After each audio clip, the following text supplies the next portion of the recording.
the rhetoric around him over the last few weeks that if he wins an election, our country will end, our democracy will end, it's the last election we'll ever have. These things have consequences, okay? I don't know what the motivations of this shooter are. I don't know any of the details, but I know the rhetoric around Trump has grown extreme. You mentioned some other violence. You didn't mention the Supreme Court attempted murder of a Supreme Court justice or the congressional baseball game where Steve Scalise was nearly murdered. One a conservative, the other a Republican. That's Scott Jennings taking CNN and establishment news media to task for their inflammatory rhetoric moments after the failed assassination attempt on Donald Trump. Welcome to Nerk News, I'm Nerkish, and it looks like it took approximately 2 seconds for the political hacks and legacy media to absolve themselves of responsibility and make themselves the victim. Thankfully, Scott Jennings wasn't having any of that on CNN. But we have people in this country who are dedicated to telling half the country that if Donald Trump wins an election, the country will end, the Constitution will go away, and so on and so forth. What I want to hear from all elected officials is this kind of hyperbolic extremism has consequences and it must end. Yes, we're all shocked, and yes, political violence has no place. Where does it come from? It's got to stop. But we're also hearing from Trump very, very strong statements of condemnation of Biden, the worst president, the most dangerous president, and all of that. He's speaking very, very strongly against President Biden. Who's in the hospital?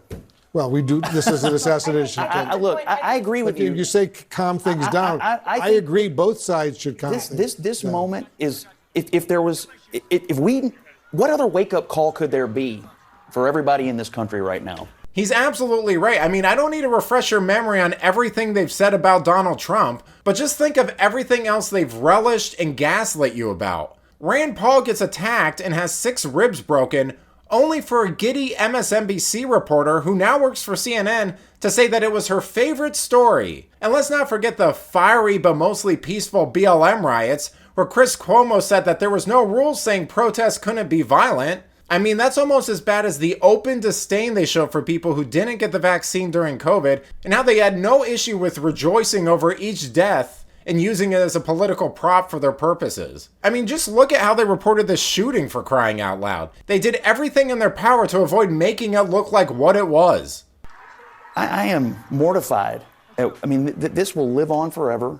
These pictures we're seeing today will be in the history books of our children and our grandchildren. I mean, we're living through a historical moment. And we have to recognize it for what it is, and we have to change. You have to cool the rhetoric on both sides. We have to change. Because it's really dangerous, and it foments what we've just seen over the past couple hours or so. And it's a really, really scary situation. You want to add a point, Dan? No, you just said it, Wolf. Scott, your point is so well taken that the escalation of rhetoric is something that, if you just look back in history, it doesn't take a lot to dig and find that people take cues from not just leaders, but from people around them. And when violence happens, sometimes things are uncorked. And it is important for leaders across the board, as we are seeing today, to tamp things down. Yes, by all means, let's tamp things down.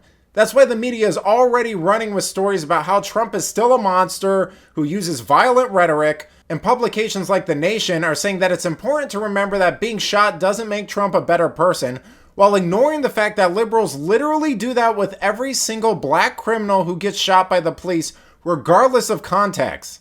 I mean, for crying out loud, this administration met with Jacob Blake and his family after he was shot. It's clear that the media is terrified and in panic mode because they absolutely bear some responsibility for this, and the slime journalists who push this stuff should be out on the street and their publications should be shut down. I mean, you want to tamp down rhetoric, that's the quickest way I can think of. But let me know what you think. Will the media ever acknowledge the role it played in all of this? Let me know in the comments, and if you enjoyed this video, please give it a like and subscribe to the channel. That stuff really does help us out. Until then, this has been Nerk News. Thanks for watching. Boy!